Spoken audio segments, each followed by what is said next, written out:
Bonjour à toutes et à tous et bienvenue dans cette troisième vidéo du côté d'Apple où nous allons parler des nouveautés de cette année, Xcode 9 et Swift 4. Je vais donc ici présenter Xcode 9 et plus précisément la version 9.1 et quelques nouveautés de Swift 4. J'utiliserai la version 4.0.2. Pour compléter cette vidéo et pour avoir plus d'informations sur ces nouveautés, vous pouvez à partir du menu Help de Xcode accéder à une documentation pour Xcode et aussi accéder à une documentation pour les développeurs pour Swift 4. Dans cette vidéo, la nouveauté concernera surtout Xcode, Swift 4 n'apporte pas beaucoup de changements, donc nous allons commencer par Xcode.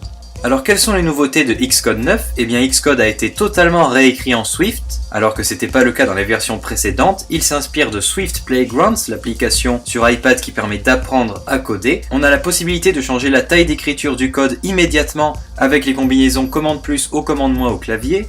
Une amélioration de la lecture du code avec entre autres la délimitation des méthodes, des classes ou des structures conditionnelles avec la touche commande. Donc grâce à ça on va pouvoir savoir quand est-ce que la fonction commence et quand est-ce qu'elle termine. Aussi la recherche dans Xcode a été repensée et est plus rapide. Dans les autres grandes nouveautés que propose Xcode, nous avons le changement de forme des simulateurs avec l'ajout de contrôles physiques. Donc avant, les simulateurs ressemblaient à une fenêtre logicielle qu'on pouvait réduire ou fermer. Et bien maintenant, ils ont rajouté un contour qui est exactement le même que sur l'appareil physique. Donc le simulateur ressemble comme deux gouttes d'eau à un appareil de Apple. Et par l'ajout de contrôle physique, j'entends l'ajout du bouton Home, donc plus besoin d'aller dans le menu du simulateur pour cliquer sur Home, le bouton est directement ici. Et également l'ajout de boutons pour monter et baisser le volume ou mettre le téléphone en veille. Donc ça c'est vraiment une grande nouveauté qu'on ne trouve pas sur les autres versions de Xcode. Il y a aussi la possibilité de faire une capture d'écran sur le simulateur, donc on peut prendre une capture d'écran de l'interface qui est en cours sur le simulateur, et on peut enfin exécuter ses applications sur son propre téléphone sans fil. Avant il fallait un câble pour le connecter, maintenant, après une première connexion, on peut activer la connexion via réseau à condition que votre ordinateur soit connecté au même réseau que celui du téléphone, et vous pourrez exécuter votre application sur votre téléphone sans même avoir besoin de le brancher à l'ordinateur. Cela marche uniquement si votre téléphone est sous version iOS 11. Ensuite, pour une nouveauté un peu plus poussée, le gestionnaire GitHub, si vous l'utilisez, qui permet de gérer des versions de code, surtout lors de projets en équipe, eh bien est désormais pleinement intégré à Xcode. Donc on peut créer un répertoire Git, le cloner ou le gérer depuis le menu Source Control. Alors qu'avant, il fallait faire ça en ligne de commande et s'organiser un peu manuellement. Et enfin, il y a la possibilité de tester plusieurs simulateurs en même temps. Vous pouvez tester votre application sur le simulateur d'iPhone 7, puis ensuite la réexécuter sur un simulateur d'iPhone 8 sans pour autant fermer l'exécution sur l'iPhone 7. Donc vous pouvez vous retrouver sur votre bureau avec plusieurs simulateurs. Et ça n'était pas possible dans Xcode 8. Il y a encore évidemment plein de grandes nouveautés mais qui sont beaucoup trop avancées ou trop complexes pour ce qu'on a fait, donc je vais m'arrêter là et nous allons donc entrer dans Xcode. Je vais donc vous montrer ces quelques nouveautés. Ici j'ai ouvert un projet très basique où lorsqu'on appuie sur ce bouton il s'affiche le texte Hello World ici. Donc nous allons voir le changement de taille du code. Si je me place dans le code à n'importe quel endroit et que je fais la combinaison commande plus ou commande moins, eh bien je peux augmenter, vous voyez, la taille d'écriture du code. Ce qui est plutôt pratique.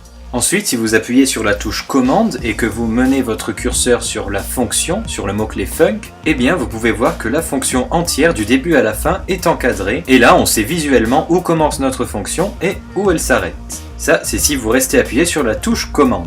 Parlons maintenant des simulateurs, on va en profiter pour parler de la visualisation. Par exemple ici je suis sur une interface d'iPhone 8, si je regarde en bas il y a marqué View as iPhone 8. Si je clique dessus je peux changer d'appareil, donc ici on a par exemple l'iPhone 8 Plus, ici le 4S, et du coup le nouveau téléphone d'Apple, l'iPhone X. Et c'est d'ailleurs cet appareil que nous allons simuler, comme ça je vais vous montrer au passage l'architecture physique qu'ils ont ajoutée au simulateur. Donc pour ça nous allons sélectionner ici notre simulateur, à savoir l'iPhone X, et nous allons cliquer sur le bouton Play.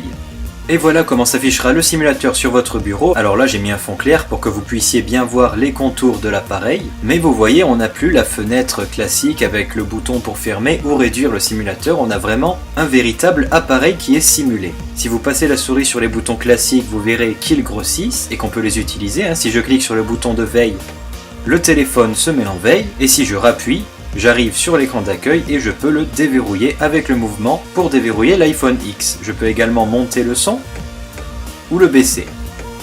et évidemment le mettre sur silencieux ou non. Donc ici notre application fonctionne, ça n'a pas changé, c'est le but d'un simulateur. Mais comme on peut le voir, ils ont vraiment ajouté un design qui est très proche des appareils physiques. Et je trouve que c'est d'autant plus agréable pour le développeur d'avoir affaire à une vraie simulation d'appareil. Même si cela doit demander plus de temps à l'exécution à mon avis. Donc là il s'agit de l'iPhone X, mais si j'avais cliqué sur l'iPhone 8 ou un iPhone qui a le design classique de l'iPhone, eh bien on aurait eu en bas le bouton Home pour retourner au menu. Et ce bouton serait fonctionnel. Donc pour faire une capture d'écran de votre simulateur, il suffit d'aller dans le menu du simulateur, de cliquer sur Fichier et de faire New Screenshot. Et ça prendra une capture d'écran de l'interface de votre écran de simulateur qui s'enregistrera automatiquement sur votre bureau au format PNG. Donc ensuite, rien ne vous empêche d'exécuter votre application sur un autre simulateur et de cliquer sur Play et vous verrez que ce simulateur apparaîtra à côté de l'autre et aura lui aussi une forme physique bien délimitée. Alors pour exécuter votre application sur un vrai appareil physique via le réseau, c'est juste une petite manipulation de rien du tout à faire, hein. Je peux pas vous la montrer ici, mais vous pouvez trouver ça sur internet sans problème. Il suffit de brancher une première fois le téléphone et de cocher une option, le débrancher, et à partir de là vous pouvez exécuter votre application sur votre téléphone physique. Quant au gestionnaire de version GitHub, eh bien il se trouve dans le menu Source Control de Xcode, où comme vous pouvez voir, on a ici les options classiques de Git, Commit, Push, Pull, et on peut créer un répertoire Git, ou même en cloner un s'il est déjà créé, dans le gestionnaire de version. Donc tout est déjà intégré à Xcode. Passons maintenant aux nouveautés de Swift 4, donc ça va aller un peu vite car il n'y a pas eu beaucoup de changements, surtout des nouveautés, et des nouveautés qui sont assez localisées et assez complexes, donc on ne pourra pas en parler. Toutefois, un objet qu'on connaît bien et qui a subi des modifications, c'est l'objet string. Il y a eu de nouvelles fonctionnalités pour l'objet string, on verra tout ça sur l'interface de Xcode, et comme il y a eu plus de nouveautés que de changements, eh bien les codes que l'on a créés dans les vidéos de la série programmée en Swift restent compatibles.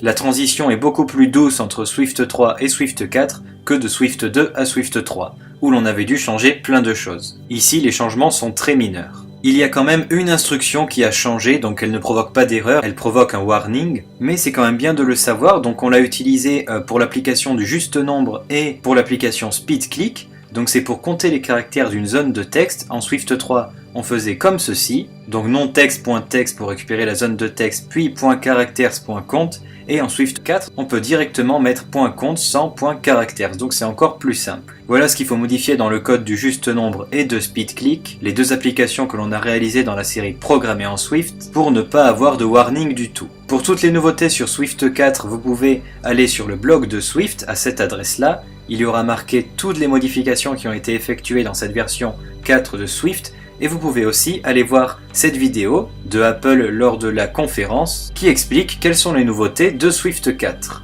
Au passage, je vous informe que le développement de Swift 5 a commencé, donc ça va vraiment très vite. Me voici donc dans un simple projet Swift sur Xcode où je vais maintenant vous montrer quelques nouveautés de l'objet string. Donc admettons que l'on a une chaîne de caractères avec un nom quelconque.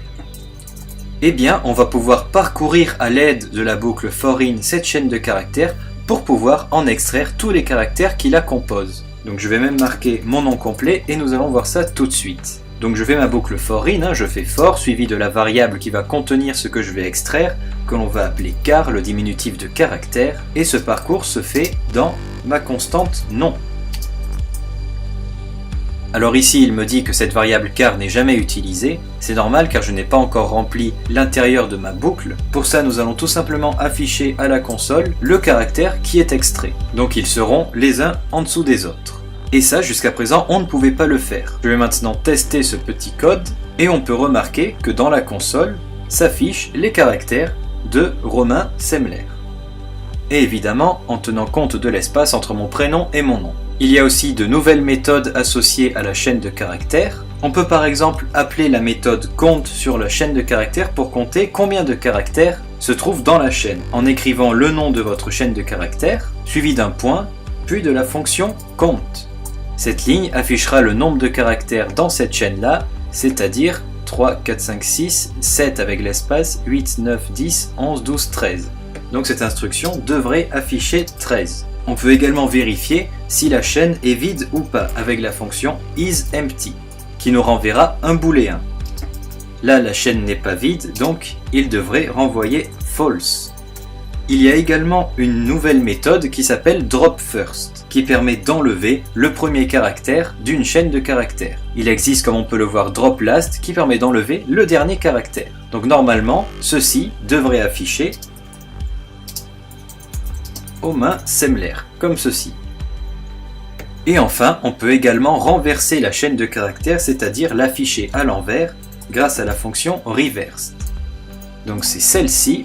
Normalement, il ne devrait pas y avoir d'erreur. Et ça devrait afficher du coup mon nom et mon prénom à l'envers. Donc, comme ceci et comme ça. Testons ces affichages pour voir s'ils fonctionnent bien. Alors, ils ont l'air de bien fonctionner. On a 13, ici on a False, ici on a Romain Semler. Et là...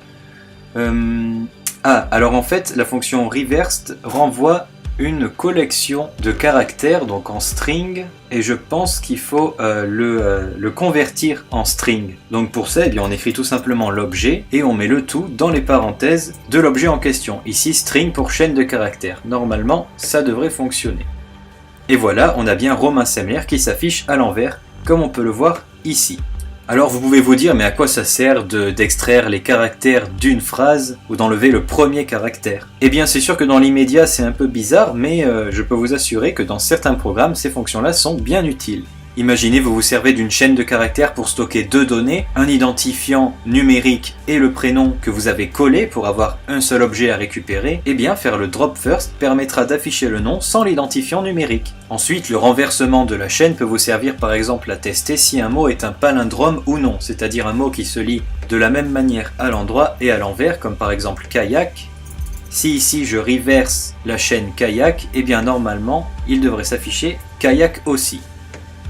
Voilà, c'est bien le cas. Et si vous voulez par exemple faire un programme qui teste si un mot est un palindrome, donc un mot comme kayak, eh bien il suffit de comparer par égalité ce mot-là et le résultat de la fonction reversed. Si les deux sont égaux, alors c'est bien un palindrome, sinon ça n'en est pas un. C'est un bon exemple pour utiliser la fonction reversed. Et voilà, nous en avons fini avec ces nouveautés de Swift 4, donc il y en a eu très peu, même aucune, quelques méthodes de l'objet string, mais vous pouvez aller voir le blog pour voir toutes les nouveautés, elles sont plutôt complexes, et rappelez-vous que vous pouvez convertir votre code en Swift 4 à tout moment en allant dans le menu Edit, puis Convert et To Current Swift Syntax. De toute manière, s'il y a un bout de code qui ne va pas dans un code que vous avez créé avant la sortie de Swift 4, Xcode va vous le dire et vous le corrigera sans souci. Cette vidéo est maintenant terminée, merci de l'avoir visionnée. Elle était nécessaire avant que je continue la partie programmée en Swift, pour être certain de ne pas être étonné si jamais il y a un changement majeur, et je me servirai de celle-ci comme support d'aide pour mes prochaines vidéos, si jamais quelqu'un ne l'a pas vue. En attendant, je vous dis à bientôt pour la prochaine vidéo.